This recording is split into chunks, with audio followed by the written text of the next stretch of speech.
भगवान श्री कृष्ण ने कहा, हे भरतवंशी, जिस प्रकार अज्ञानी मनुष्य फल की इच्छा से कार्य सकाम कर्म करते हैं, उसी प्रकार विद्वान मनुष्य को फल की इच्छा के बिना संसार के कल्याण के लिए कार्य करना चाहिए।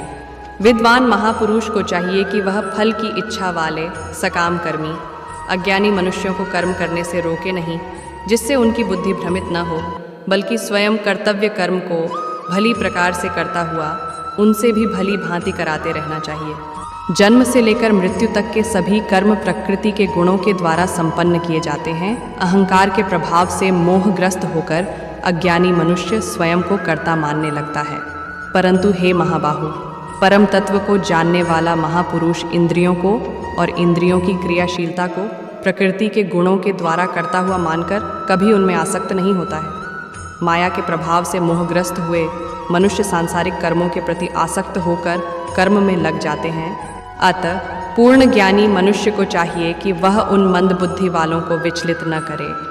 अतः हे अर्जुन, अपने सभी प्रकार के कर्तव्य कर्मों को मुझ में समर्पित करके पूर्ण आत्मज्ञान से युक्त होकर आशा, ममता और संताप का पूर्ण रूप से त्याग करके युद्ध कर। जो मनुष्य मेरे इन आदेशों का ईर्ष्या रहित होकर श्रद्धा पूर्वक अपना कर्तव्य समझकर नियमित रूप से पालन करते हैं, वे सभी कर्म फलों के बंधन से मुक्त हो जाते हैं।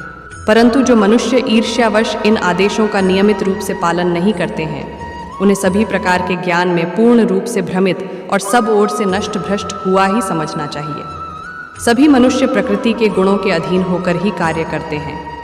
यद्यपि तत्वदर्शी ज्ञानी भी प्रकृति के गुणों के अनुसार ही कार्य करता दिखाई देता है, तो फिर इसमें कोई किसी का निराकरण क्या कर सकता है?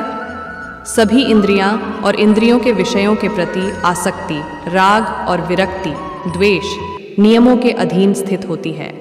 मनुष्य को इनके अधीन नहीं होना चाहिए, क्योंकि दोनों ही आत्म साक्षात्कार के पथ में अवरोध उत्पन्न करने वाले हैं। दूसरों के कर्तव्य धर्म को भली भांति अनुसरण नकल करने की अपेक्षा अपना कर्तव्य पालन स्वधर्म को दोषपूर्ण ढंग से करना भी अधिक कल्याणकारी होता है। दूसरे के कर्तव्य का अनुसरण करने से भय उत्पन्न होता है।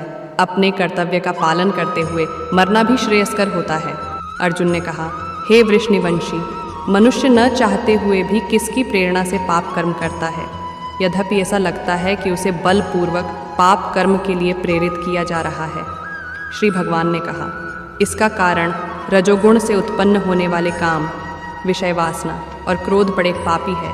तू इन्हें ही इस संसार में अग्नि के समान कभी न तृप्त होने वाले महान शत्रु समझ। जिस प्रकार धुएं से अग्नि और धूल से दर्पण ढक जाता है, तथा जिस प्रकार गर्भाशय से गर्भ ढका रहता है, उसी प्रकार कामनाओं से ज्ञान ढका रहता है।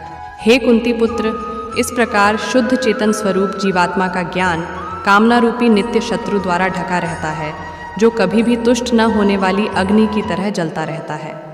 इंद्रियाओं, मन और बुद्धि कामनाओं के निवास स्थान होते हैं।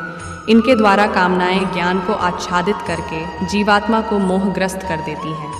अत हे भरतवंशियों में श्रेष्ठ, तू प्रारंभ में ही इंद्रियों को वश में करके और आत्मज्ञान और आत्म साक्षात्कार में बाधा उत्पन्न करने वाली इन महान पापी कामनाओं का ही बलपूर्वक समाप्त कर। हे अर्जुन, इस जड़ पदार्थ शरीर की अपेक्षा इंद्रियां श्रेष्ठ है, इंद्रियों की अपेक्षा मन श्रेष्ठ है, मन की अपेक्षा बुद्धि श्रेष्ठ है, और जो बुद्धि से भी श्रेष्ठ है, तू वही सर्वश्रेष्ठ शुद्ध स्वरूप आत्मा है। इस प्रकार हे महाबाहु अर्जुन, स्वयं को मन और बुद्धि से श्रेष्ठ आत्मा रूप समझकर बुद्धि के द्वारा मन को स्थिर करके तू कामनाओं रूपी दुर्जय शत्रुओं को मार। इस प्रकार उपनिषद, ब्रह्म विद्या तथा योग शास्त्र रूप श्रीमद् भगवद गीता के श्री कृष्ण अर्जुन संवाद में कर्मयोग नाम का तीसरा अध्याय संपूर्ण हुआ।